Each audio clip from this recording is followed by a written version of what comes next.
Hello, I am Bill, and welcome to the Sleep Hub. We bring you the most peaceful and relaxing way to fall asleep while listening to voice audio documentaries. No music or noise, just the sound of my voice, guided by relaxing rain and thunder sounds. Don't forget to subscribe and like this video. Good night and sleep tight. On a cold, blustery morning, January 18th, 1983, a businessman called the police once again to report a maroon Cadillac that had been left in the parking lot of the Varness Boat Club in Sheepshead Bay, Brooklyn, New York. It had been there for over a week. Clearly, it was abandoned. The police had already been there once, and upon determining that the car had not been reported stolen, had left it where it was. They assumed that the owner would eventually come to collect it. No one came. So the club manager asked police to have another look. They decided to investigate more fully. By now, they were aware of a missing person report on a man from the area, filed by his wife. And this car fit the description of the one they were seeking. The car appeared to be empty, although there were dark stains on the seats. One officer jumped up and down on the rear bumper, and from the way the car rocked, he decided that the trunk was empty, so they towed it to a police garage. Forensic analysts allowed the car to warm up inside for 2 hours before starting their examination. Then they popped the trunk and found something they didn't expect, a chandelier. But there was something else. Beneath the chandelier was the dead body of a heavy-set, dark-haired man, 40-ish, who appeared to have been shot several times. His body had frozen into rigor mortis, and the cold January temperatures had kept it rigidly in place, with one hand defensively over the face. His black leather jacket was wrapped around his head like a turban, and his torso was frozen to the spare tire. A bullet hole went right through his now solid hand, and an examination later indicated an execution-style killing, with a bullet hole behind each ear. In all, the man had been shot 7 times, and he lay in a pool of frozen blood. According to his son, who later claimed the car, papers from the gloves used by crime scene technicians were dumped into the blood as if the criminalists had used the once fine car as a trash can. In the back seat was a wire that apparently had been attached to a recorder, but the recorder was gone. There was also New York Magazine, according to reporters Gene Mustaine and Jerry Cappucci in Murder Machine, which featured a cover story on dealing drugs. There was little doubt in anyone's mind that this killing had been a professional hit, and that the body was meant to be discovered. On a cold, blustery morning, January 18, 1983, a businessman called the police once again to report a maroon Cadillac that had been left in the parking lot of the Varness Boat Club in Sheepshead Bay, Brooklyn, New York. It had been there for over a week. Clearly, it was abandoned. The police had already been there once, and upon determining that the car had not been reported stolen, had left it where it was. They assumed that the owner would eventually come to collect it. No one came, so the club manager asked police to have another look. They decided to investigate more fully. By now, they were aware of a missing person report on a man from the area, filed by his wife, and this car fit the description of the one they were seeking. The car appeared to be empty, although there were dark stains on the seats. One officer jumped up and down on the rear bumper, and from the way the car rocked, he decided that the trunk was empty, so they towed it to a police garage. Forensic analysts allowed the car to warm up inside for 2 hours before starting their examination. Then they popped the trunk and found something they didn't expect, a chandelier. But there was something else. Beneath the chandelier was the dead body of a heavy-set, dark-haired man, 40-ish, who appeared to have been shot several times. His body had frozen into rigor mortis, and the cold January temperatures had kept it rigidly in place, with one hand defensively over the face. His black leather jacket was wrapped around his head like a turban, and his torso was frozen to the spare tire. A bullet hole went right through his now solid hand, and an examination later indicated an execution-style killing, with a bullet hole behind each ear. In all, the man had been shot 7 times, and he lay in a pool of frozen blood. According to his son, who later claimed the car, papers from the gloves used by crime scene technicians were dumped into the blood, as if the criminalists had used the once fine car as a trash can. In the back seat was a wire that apparently had been attached to a recorder, but the recorder was gone. There was also New York Magazine, according to reporters Gene Mustaine and Jerry Cappucci in Murder Machine, which featured a cover story on dealing drugs. There was little doubt in anyone's mind that this killing had been a professional hit and that the body was meant to be discovered. It was unlikely the killer or killers would ever be found. Yet, in many ways, the victim had done himself in, a common fate for those who run with the wrong crowd. This man had left home on January 10th, around 9:30 in the morning, saying he had an appointment that afternoon to go over some legal papers. His daughter's birthday party was scheduled for that evening, and he assured his wife he would be there. He was always around for birthdays, but he never returned this time. The family filed the missing person report that led to the opening of the car, but it was 8 days before they learned that he had been executed and left locked in the trunk of his car. His 17-year-old son cried in disbelief, but the man's wife did not. She had him buried in St. John's Cemetery on Long Island. It was years before the real story came out, offered from two perspectives: the son who knew that his father was in trouble, and someone who knew the gang that had killed him. Currently, there are two primary sources for information about Roy DeMeo, Murder Machine, and Albert DeMeo's For the Sins of My Father. Each offers a significantly different perspective on the man reputed to be the Mafia's most cold-blooded killer, responsible for orchestrating possibly as many as 200 executions. How does someone go from such a powerful and feared position in one of New York's prominent crime families to sharing the bloody trunk of his car with a broken chandelier? Roy Albert DeMeo was born in 1942 into a working-class Italian family in Brooklyn, New York. Like most teenagers in the 1950s, especially those in economically deprived circumstances, he looked for ways to make money. From hanging out with the sons of a neighbor, Mafia boss Joseph Profaci, Roy learned about the illegal practice of loan sharking. Someone with means loaned money to people who could not get loans from regular venues, such as banks, and for this favor, they would then charge exorbitant interest rates. At first, Roy's assignments were just to pick up the interest owed each week from various businesses, but eventually he learned how to make the loans on his own. Through that enterprise, he was drawn more deeply into organized crime and was exposed to the ways of the Southern Italians who had transplanted to New York. Southern Italian men, as detailed in Howard Abedinsky's Organized Crime, had long developed certain ideals that fueled ambition in an arena where they were otherwise powerless. According to their code, a real man did not cooperate with authorities, maintained self-control in the face of adversity, carried out vendettas to avenge any slight suffered by his family, and did not forget. According to this ideal, the family connection was the only basis for trust, and that included even the most remote blood relatives. Outsiders could become family through rituals that involved the tradition of god-parenting. The patriarch decided all of the important matters in the family, including who would live and who would die, as well as the enterprises in which the clan made money. Carlo Gambino and Paul Castellano, for example, forbade drug dealing among family members, especially heroin, because the stiff penalties could easily turn dealers into government informants. Those who participated in this illegal and forbidden venue risked being made a memory. Everyone, writes author Richard Gambino in Blood of My Blood, was responsible to the capo di famiglia. The duty of family members was to make the family, especially the patriarch, wealthy, respectable, and powerful. That meant good marriages and honorable alliances with other families of statuses, mostly Sicilians with Sicilians. Those who were strong and aggressive on the family's behalf were rewarded with more responsible roles. To prevent anarchy and the avenging of imagined slights, rules were devised to keep order.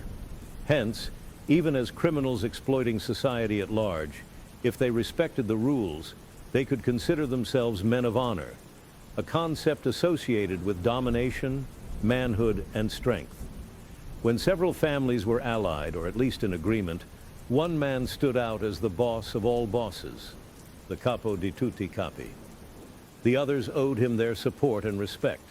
He offered protection in the form of employment, lawyers when arrested, expenses for the family when serving time, and threats against business rivals. For these services, he took a cut from everyone's pie. All business was transacted through him, and he settled grievances among family members. Nicholas Pileggi says that the attitude developed among wise guys, or members of traditional families dealing in organized crime, that crime was preferred over legitimate business because much more money could be made. In Wise Guy, Life in a Mafia Family, he states, they lived in an environment awash in crime, and those who did not partake were simply viewed as prey. To live otherwise was foolish. Easy money, especially made by getting one over on someone else, was the best money. Apprenticeships often occurred within the neighborhood gang. You came into contact with it, you got assignments, and you proved yourself. As an adolescent, Roy DeMeo might just as easily have learned some other trade. His mother hoped he would become a doctor, but loan sharking proved to be easy money, made quickly, and he was good at it. Partly because he had no qualms about using violence against someone who failed to pay on time. He saw nothing wrong with the practice. Strongly impressed with the shiny Cadillacs that the neighborhood gangsters drove while he was growing up, he made his choice. It wasn't long before he met members of the Gambino crime family. Carlo Gambino commanded some 250 made men and hundreds of other associates who collectively controlled a virtual crime empire in the New York area. Roy wanted in, so he proved himself as a soldier under the command of Anthony Gaga, known as Nino. The more money he turned over to Nino from his own take, the more Nino could pass on to his overbosses. Nino had influence, and Roy had the ability to earn, so they used each other.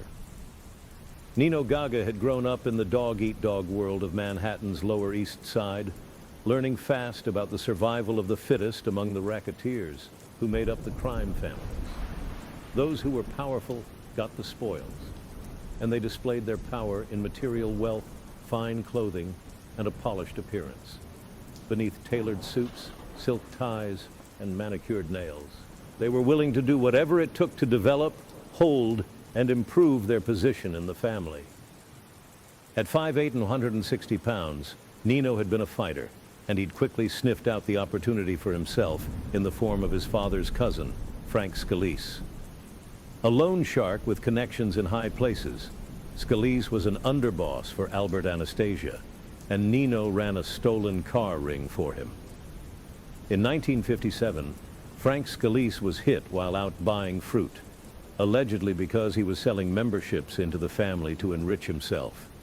Then, 2 more soldiers from the same family were assassinated, including his brother, which provoked a war in the underworld. By the end of that year, Anastasia was murdered, which meant someone could take over the reins. Carlo Gambino and his cousin and trusted underboss, Paul Castellano, rose to the top of the heap, and Nino, having proven himself in the lesser rungs of the ladder, now became a made man. To become a made man in a crime family, one had to demonstrate 2 abilities on a continuous basis. One was to make money, as one character on the Mafia television series. The Sopranos told another, "You're only as good as your last envelope." To prove one's manhood meant lining the pockets of the bosses, as well as one's own. The other qualification was to kill when necessary. Family members had to be trustworthy, which meant they kept quiet about the family's clandestine operations. If they didn't, they were dead. However, people could be whacked or eliminated based on mere suspicion and innuendo. So, if someone wanted to usurp another's business operations, he had only to spread the rumor that the target man was either an informant or talking subversive, as in threatening to undermine the boss. People got whacked for lesser crimes, but Roy's were not insignificant. Roy was 32, living in a nice home in an exclusive community with his wife and children when he committed his first murder for the family. He was running an extortion scheme with Nino against a lucrative X-rated film business, and when the owner and his partner were raided and arrested, It appeared that one of them, Paul Rothenberg, might offer up his association with Roy and Nino in a deal. Roy scheduled a meeting with him in a diner, ostensibly to assist with legal expenses. When they got out of their cars, Roy pulled a silencer-equipped gun, took the businessman into an alley, and executed him with several bullets to the head. Used to being a bully as a teenager, he had no problem threatening people.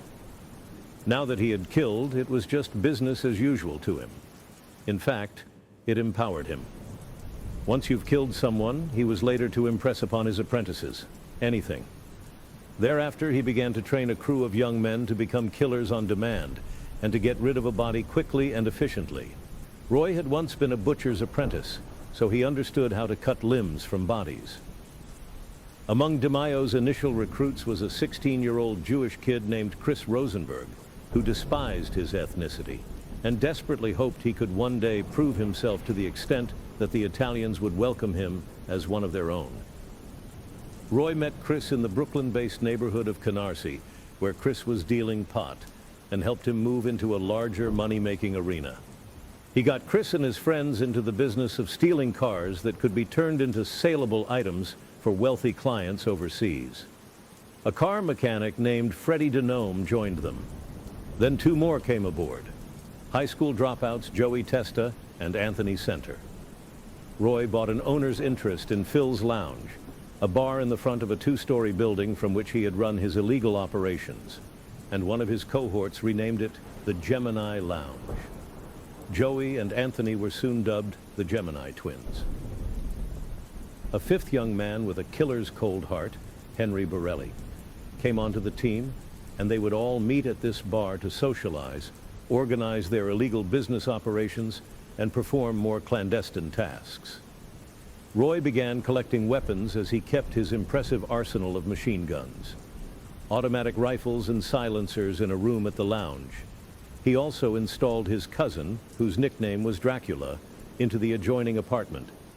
Because he could stomach it, Roy devised a specific form of getting rid of someone, which eventually came to be known as the Gemini method. He trained his crew how to participate in a disassembly line. If someone needed to be made a memory, disposal was always a problem, so his method appeared to be an answer. Mustaine and Capici, recording what they had learned from the confessions of Nino Gaggi's nephew, Dominic Montiglio, present the method in detail in Murder Machine. The target person, whom someone higher up had ordered eliminated, would be invited into DeMeo's Gemini Lounge, or, in one case, the meat department at a supermarket. He'd be shot at once by one crew member, often Roy himself, wrapped in a towel by another to prevent blood from messing the place up, beheaded, and hacked into pieces. The various parts were then packaged in plastic garbage bags like meat and tossed into a dump. Just like taking apart a deer, DeMeo told his gang, there was no real difference. While they did execute a few females, there's no record of female dismemberment. However, this manner of disposal had to be refined. The first time they tried it on a criminal car dealer who turned informant in 1975, they were careless. First, Chris, Joey, and Anthony used a pretty girl to lure Andre Katz, so she was a witness. Next, they hauled him off the streets publicly, leaving his car open and empty, clearly a missing person. Then they took him to a supermarket, where they met Roy. Then he told them the plan, and they had to go along with it, or walk. It was the moment of truth for all of them. Could they deal with hacking a human being apart? On this night of the knives, as Mustaine and Capici call it, Chris used a butcher knife to still the man's heart by piercing it clean through several times. The crew donned butcher's aprons to proceed, and the others wrapped the body parts in green bags. Then they dumped these packages into a garbage bin to be hauled away. However, the team had miscalculated when the garbage collection would occur, giving a foraging homeless man ample time to pull open the packages and expose the human body parts. He ran, but another man coming along saw what it was and called the police. In all, they found 8 neatly wrapped packages, but never did find the genitals. The coroner who examined the mess and eventually identified the remains was Roy's second cousin. The girl who had innocently lured the doomed victim read about his death in the papers and turned on the crew. The police arrested 2 of them, but no evidence connected them to Roy. He got them a lawyer, but they had to serve some time. When their trial came, their lawyer undermined the girl's credibility, and the 2 crew members were acquitted. To Roy's relief, nothing came of the incident that compromised him, and thereafter, with the exception of a victim they hastily left half decapitated in a motel room, the crew took on the added chore of taking the parts themselves to the dump. A few were buried beneath ongoing construction, and one was sealed into a barrel into which concrete was poured, but it appeared that the standard disposal was the local garbage dump. Such disappearances happened frequently and systematically. By some estimates, in less than a decade, there were between 75 and 200. The 5 men involved in the disassembly line said to associates that they got a kick out of it. According to Mustaine and Capici, they used to say killing made them feel like God. In 1976, when DeMeo was 34 and had been training his killing crew for over a year, Carlo Gambino died. Inevitably, power shifted, and the new godfather was now Big Paul Castellano. This was one more good thing for Roy because the person closest to Castellano was Nino Gaggi. Although Castellano despised Roy since he was a Neapolitan and therefore considered by the Sicilian gangsters as unreliable, Nino kept putting in a good word for him. Being a man with a strong sense of duty, Roy had no trouble showing that he had what it took. Becoming a made man was his goal, and that meant getting attention for his feats. Making money was one of them, but the other, killing people, he developed into such a grisly art form that stronger men with greater status actually feared him. Castellano listened to the rumors about him with concern. He wanted no cowboys in the family going off and killing for the hell of it. He told Nino he did not want Roy to become a made member of the family. Roy thought it was just a matter of turning more money over to him, so he redoubled his efforts in his illegal businesses. He made deals with the Irish gangs on the west side, bringing in 10% of their business. Nino told this to Big Paul, who could not help but be impressed. Once Paul decided to make some changes in the family roster, Nino once again advanced Roy's name for the status of made man, and Paul once again refused. Yet he eventually acquiesced on the strength of Roy's ability to negotiate with the troublesome West Side gang. And finally, Roy DeMeo got his button. He was a member of the Gambino family. He pledged his allegiance to Omerta, the Sicilian code, and knew there was no getting out of this alive. However, he continued to deal in drugs, despite the rule against it, and he was drawing the FBI's attention. His reputation as a killer was of interest to them. That's what concerned Paul Castellano. When the crew killed a man who had offered information to a grand jury, along with shooting his young mistress and leaving their bodies to be found, it was clear to Castellano that Roy was acting on his own initiative. He had performed 2 murders that had not been discussed or approved by his superiors, and there would be more. But Castellano had his own problems. With breaches in security, made men wearing wires, and murmuring among family members that his leadership style was weak, Big Paul had to watch his back. The FBI was always there, just waiting for a chance at him. We had what I believe was one of the first court-authorized video installations on an organized crime case, said an FBI agent who had done surveillance on Castellano's enterprise.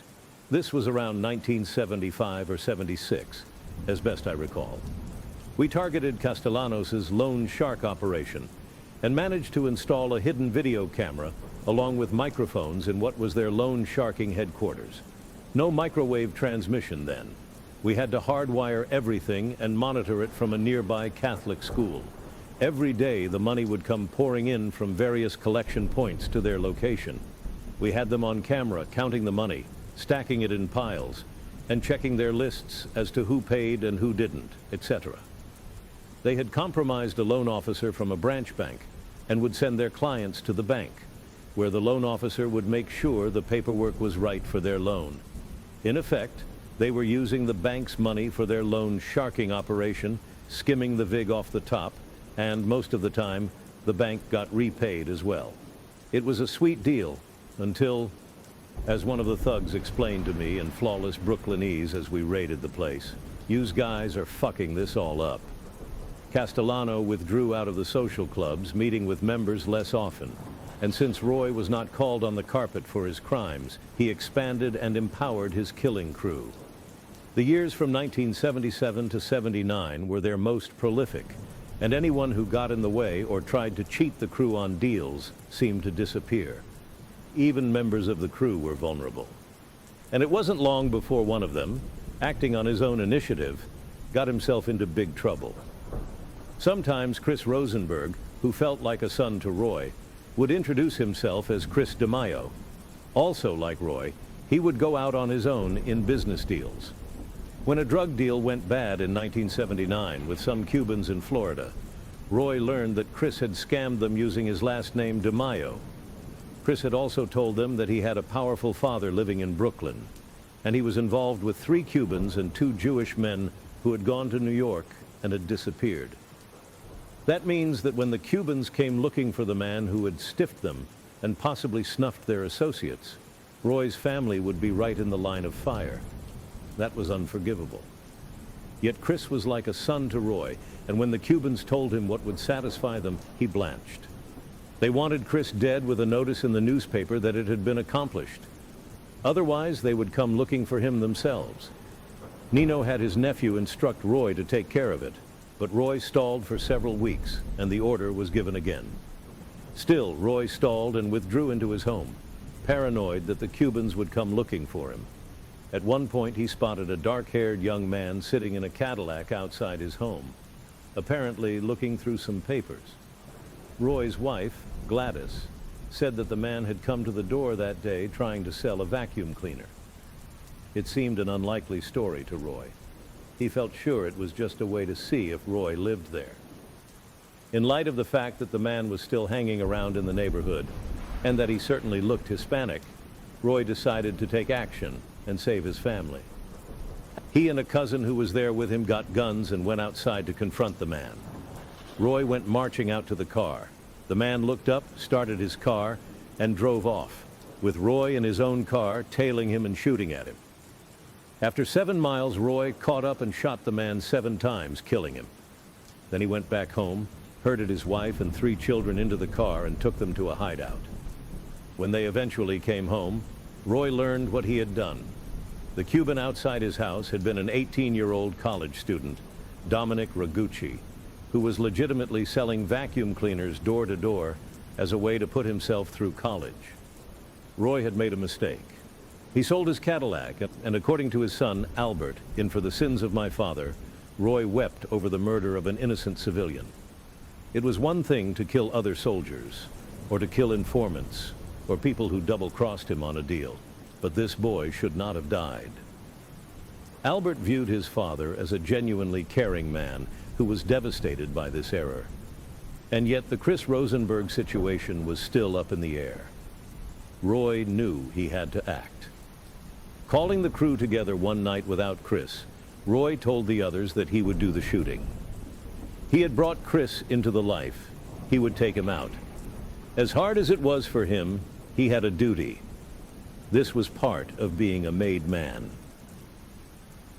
The incident took place on May 19, 1979. Roy asked Chris to come, and after Chris had greeted Roy with a kiss on the cheek, Roy shot him in the head. The others finished the job and put the body into Chris's car so it would be found and reported. That settled the Cuban crisis. But another one was on its heels. This time, a family member was telling Castellano that Nino and Roy were dealing drugs. So Nino decided that the man and his son had to disappear.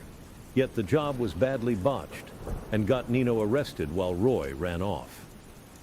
The murders continued unabated, even as Nino got out on bail. Detectives began to link some of them, and the crew began to fall apart. Nino's attempts to foil his convictions failed, and he went to Attica. He picked Roy as his stand-in man, which did not please Big Paul, who was growing tired of all the killings. Nino had no idea yet how this arrangement would contribute to his downfall. For the crew, Henry and Freddie were arrested for 2 murders. They were also tied to the stolen car ring. Soon the other crew members were under investigation, but Nino's conviction was overturned and he was out. Yet the FBI agents watching them were putting more pressure on everyone, from Paul Castellano on down the line. The government had a powerful weapon in the RICO law, or Racketeering Influenced and Corrupt Organizations Act, enacted to go after mafia crime families. It allowed witness protection, wiretaps, and the power to impanel grand juries. The penalties for such criminal enterprises were stiff, even just for membership. Assistant U.S. Attorney Walter Mack took over the case, looking for anyone who would implicate Roy DeMeo in murder. And he was a bulldog. The task force kept pressuring Roy, who grew more agitated, just as they hoped. Finally, they got a break with the arrest of a crew member, Vito Arena, who began to roll at once. He described the murders in which he had been involved, and even showed investigators some of the body dump sites. Roy soon found out that Vito was a government witness, so he made himself scarce. The police delivered a grand jury subpoena to his home. Roy told Nino and Paul about Vito's defection, and Paul realized that Vito knew about him as well. Roy would have to go before a grand jury, and he could not be trusted. The FBI's surveillance equipment picked up a conversation in which John Gotti was asked, on behalf of Big Paul, to accept a contract on Roy. Gotti declined because Roy's gang was known to be dangerous. Big Paul finally ordered an end to those things that were getting them all into trouble, notably the drugs and the members who were acting out too much. He gave Nino the task of taking care of Roy DeMeo, as depicted in Boss of Bosses, saying that DeMeo loved killing too much. Nino had brought him into this life, in a way, so he would take him out. Roy's son, Albert, writes about how frightened his father was during those days, and how he would take his son aside to ask him to do things in preparation for Roy's sudden departure. Roy was thinking about going into the wind, as mobsters refer to being on the run, but he also realized that he might be killed. He'd brought trouble down on the family, and someone was going to end his connection with them one way or another. He was right. Before the government could have their way, the family got him first. Albert DeMeo grew up with a fairly good idea of what his father was doing, although he was later shocked by photos he saw during a grand jury hearing and by what he read in Munstein's and Capicci's book, Murder Machine. He once told a girlfriend that if she wanted to understand him, she should read about Michael Corleone in The Godfather. While his mother gave him a Bible to read, his father gave him Niccolo Machiavelli's political treatise, The Prince, seemingly the blueprint for the Italian underworld. Albert found the book fascinating. After serving 14 years as a secretary to the Second Chancery of the Signoria in the Florentine Republic, Machiavelli had fallen out of power in 1512. He wrote that religion and morals have no place in the rise to power. A prince cannot indulge in the virtues of goodness because to hold power, he must be a lion and a fox. In other words, he must rely on such traits as cruelty, craftiness, mercilessness, and dishonesty. If necessary, he should not hesitate to break promises. He must ally himself with his own kind, choose wise counselors, and do whatever must be done in the name of power. The survival of the fittest was the ultimate game, and even the closest of alliances could be betrayed. Pulled into this world before he could understand it, Albert found himself torn between utter devotion to his father and disgust over what he was sometimes asked to do. At the age of 13, he was putting a gun in his backpack to go to school. He saw things but never imagined the extent to which his father was fully involved in crime, including multiple murders.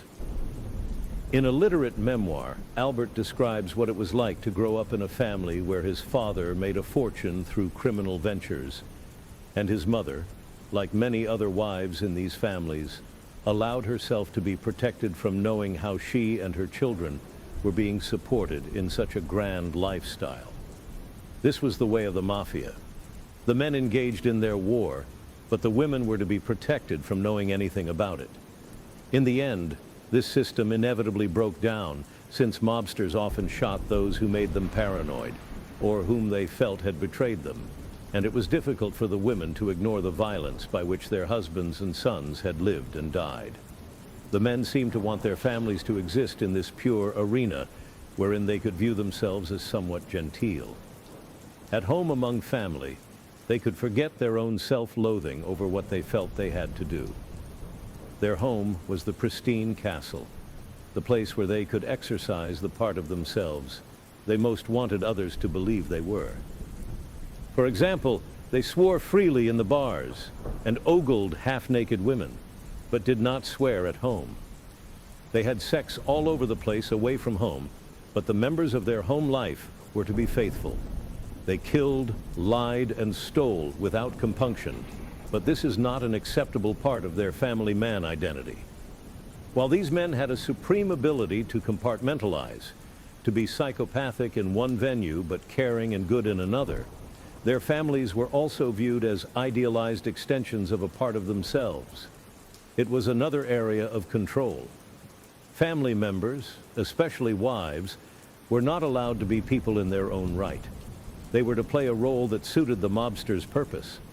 Albert felt some of this and was largely protected, but his father ended up bringing him partly into the Cosa Nostra, our thing, by introducing him to members of the notorious crime crew and by asking him to learn to use a gun, potentially for criminal purposes. He did not witness a dismemberment, and he often underestimated the potential for brutality in someone he met at the Gemini lounge. So it came as a shock to him to learn more about his father's activities via other reports. According to his reaction, he did not quite believe the full story. After Roy was found dead in the trunk of his Cadillac, the very thing that he most wanted to prevent happened. His family suffered for his crimes. His wife, finally brought into public awareness through media stories, ultimately sold the dream house into which Roy had moved his family, while Albert spiraled into a deep, suicidal depression, which he documents in detail in his revealing memoir. Mafia life had been far from glamorous, he writes, and despite the fine clothing, nice cars, and high standard of living, Roy had inflicted a lot of psychological damage on the people around him. Albert had realized by the age of 10 that his father's occupation was different, and unlike other kids, he had nothing much to share at school. He knew that his father carried a gun and kept odd hours. As the years passed, tension mounted, and his father became increasingly more paranoid. He was away from the family more, and he gave the adolescent Albert charge of protecting his mother and sisters, and even took him on a few jobs. It was a poor legacy to hand down. When Albert was only 15, Roy enlisted him in a plan to fake his death, should the need arise. When Roy was killed 2 years later, Albert had to identify his body and avoid the FBI's intense scrutiny. Seeking revenge, he was nearly killed. Eventually, his life fell apart, his wife left, and he was faced with the realization that his father's life of crime had taken a terrible toll. He would not forget the bloody fate to which his father's crimes had consigned him, the body in the morgue, the crime scene photos, the photographs of victims. It was only after he read Murder Machine that he understood how truly brutal the man he adored could be. He also learned from an insider about the intimate betrayal within the family that had brought his father down, just as Roy DeMeo had done to Chris Rosenberg. Fearing that Roy might become a cooperating witness for the government, Castellano had ordered Nino to take care of him. Nino was a man whom Roy trusted, so when Nino invited him one day for a meeting, he went. Nino met him, along with the Gemini twins. Roy took off his leather jacket, and Nino fired at his head. He was hit 7 times, including the symbolic bullets that the twins put into his skull, behind the ears.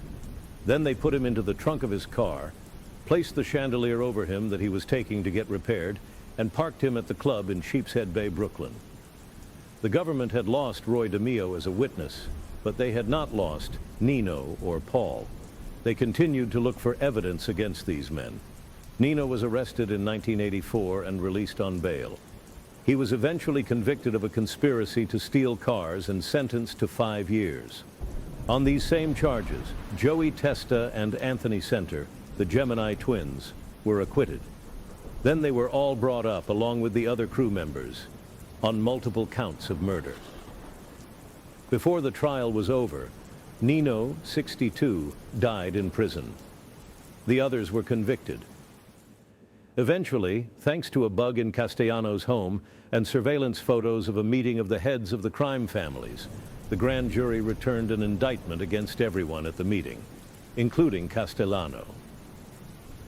Before he went to trial, however, John Gotti made a power play to become head of the Gambino family by having Castellano assassinated in front of Sparks Steakhouse on December 16, 1985.